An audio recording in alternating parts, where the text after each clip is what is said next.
পাঁচজন স্বামীৰ লগত দ্ৰৌপদীয়ে কেনেদৰে পত্নী ধৰ্ম পালন কৰিছিল শুনিবলৈ বেয়া হ'লেও এয়াই সত্য। দ্ৰৌপদীৰ প্ৰতি থকা এনেবোৰ প্ৰশ্নই তেওঁৰ চৰিত্ৰত প্ৰশ্নবোধক চিন লগাবলৈ বাধ্য কৰে।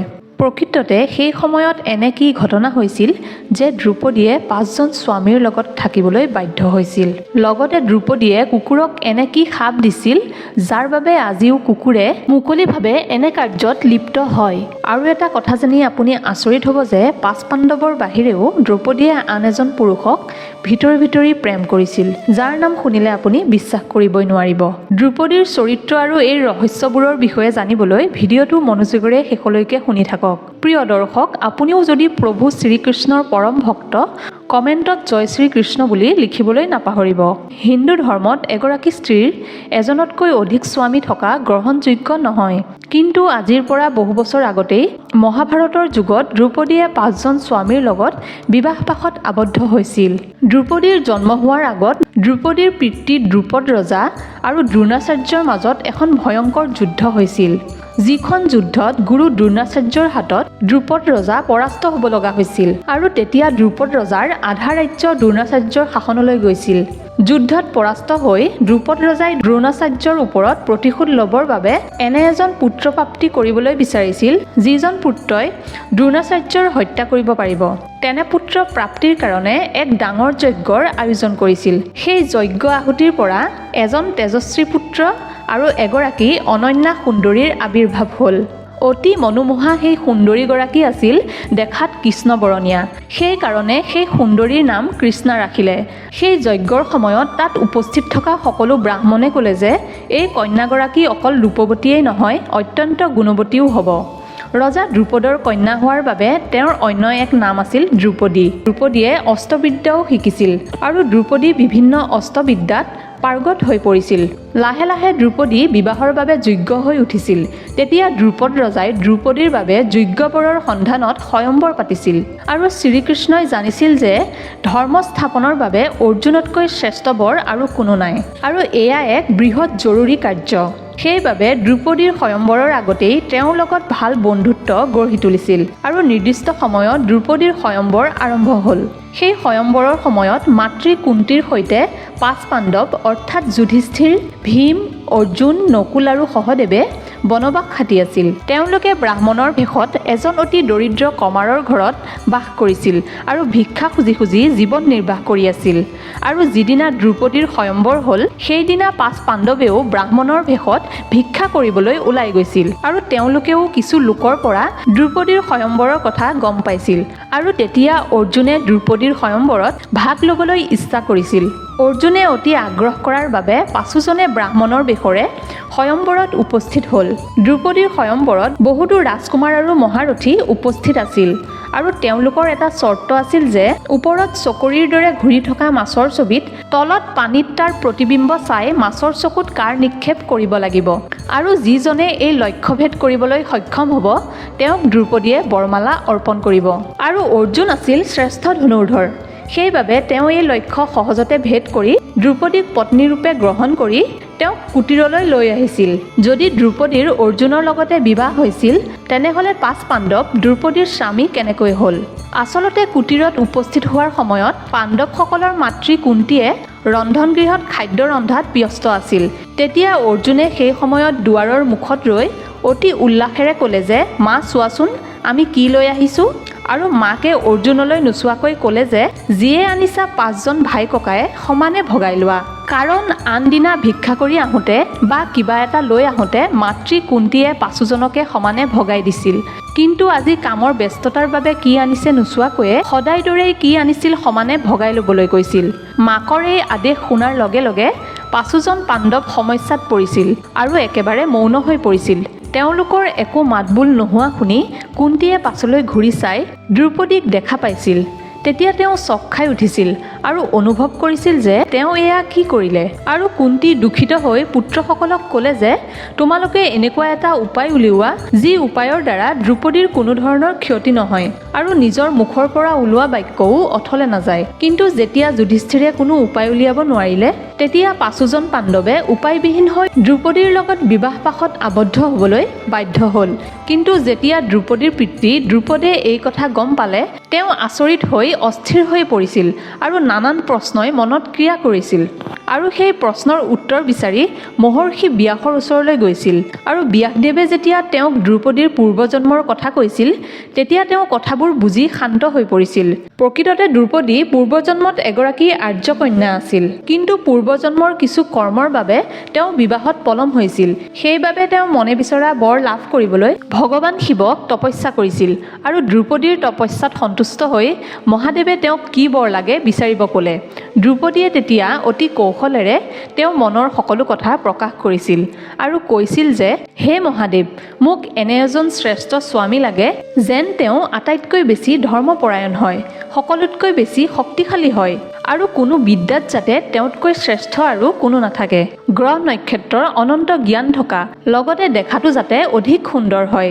দ্ৰৌপদীৰ সেই ইচ্ছা শুনি মহাদেৱ সমস্যাত পৰিল আৰু দ্ৰৌপদীৰ চতুৰালি বুজি পাইছিল। সেইবাবে মহাদেৱে ক'লে যে এনে গুণ এজন স্বামীৰ গাত সম্ভৱ নহ'ব, তথাপিও অহা জনমত এই ইচ্ছা পূৰণ হ'ব। তুমি 5টা গুণ থকা 5জন স্বামী পাবা।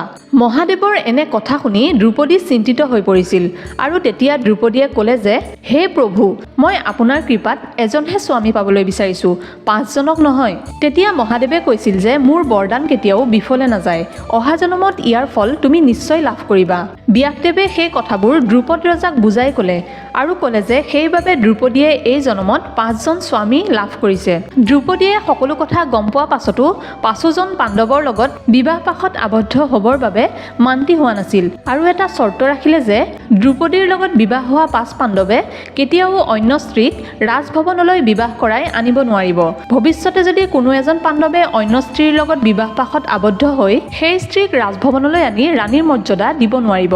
একমাত্ৰ দ্ৰৌপদীয়েহে ৰাণীৰ মৰ্যাদা লাভ কৰিব লাগিব। এই চৰ্ত শুনি সকলো পাণ্ডৱ ৰাজি হ'ল আৰু প্ৰথমে যুধিষ্ঠিৰৰ লগত বিবাহপাশত আবদ্ধ হ'ল আৰু যুধিষ্ঠিৰৰ লগতে সেইদিনা পত্নী ধৰ্ম পালন কৰে।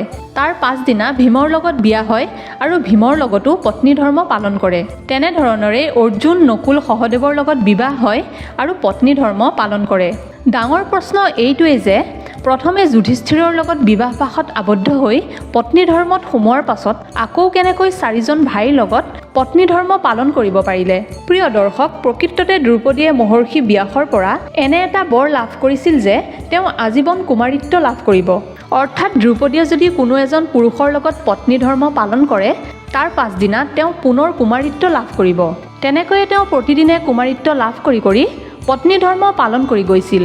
তাৰ পাছত হঠাৎ দেৱৰ্ষি নাৰদ আহি তেওঁলোকৰ মাজত উপস্থিত হ'ল আৰু ক'লে যে দ্ৰৌপদীয়ে 5জন স্বামীৰ লগত কেনেকৈ জীৱন কটাব তাক লৈ চিন্তা প্ৰকাশ কৰিলে আৰু ক'লে, হে 5 পাণ্ডৱ, তোমালোক যিহেতু দ্ৰৌপদীৰ স্বামী, গতিকে তোমালোকে নিজৰ মাজতে আলোচনা কৰি এটা নিয়ম বনাই লোৱা যে কোনজন ভাই কিমান দিনলৈ দ্ৰৌপদীৰ স্বামী হৈ দ্ৰৌপদীৰ লগত সময় কটাব।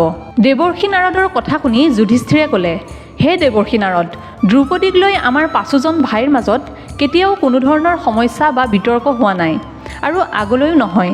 তথাপিও আগলৈও যাতে কোনো ধৰণৰ সমস্যাৰ সন্মুখীন নহয় তাৰ কাৰণে 5জন পাণ্ডৱে মিলিজুলি এটা সিদ্ধান্ত ল'লে। প্ৰত্যেক বছৰে এজনকৈ পাণ্ডৱে দ্ৰৌপদীৰ লগত স্বামী হৈ থাকিব। যদি কোনোৱে এই নিয়ম নামানি উলংঘন কৰে তেনেহ'লে তেওঁ এবছৰৰ বাবে বনবাস খাটিব লাগিব।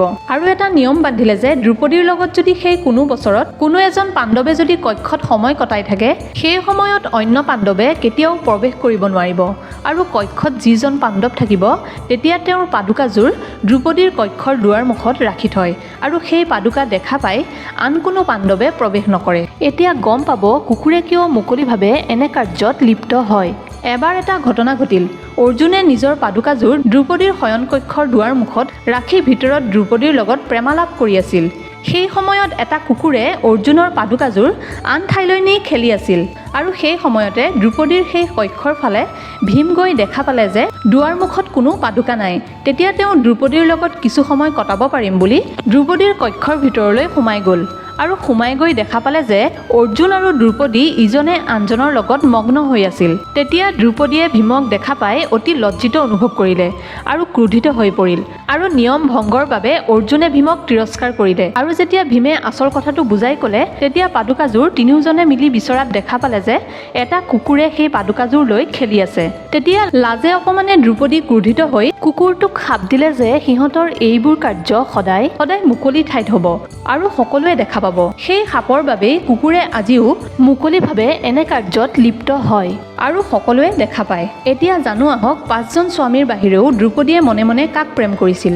মহাভাৰতত উল্লেখ থকা অনুসৰি যেতিয়া দ্ৰৌপদীয়ে পঞ্চপাণ্ডৱৰ লগত 12 বছৰৰ বাবে বনবাস খাটি আছিল, সেই 12 নম্বৰৰ বছৰতে তেওঁলোকে হাবিত ঘূৰি থাকোঁতে হঠাৎ এজোপা জামু গছত জামু লাগি থকা দেখা পাইছিল আৰু দ্ৰৌপদীয়ে লোভ সামৰিব নোৱাৰি তাৰে জামু থোপটো ছিঙি আনিছিল। তেতিয়া লগে লগে শ্ৰীকৃষ্ণ সেই ঠাইত উপস্থিত হৈ ক'লে যে এই জামু থোপাটো এজন ঋষিয়ে 12 বছৰীয়া তপস্যা সামৰি খোৱাৰ কথা আছিল।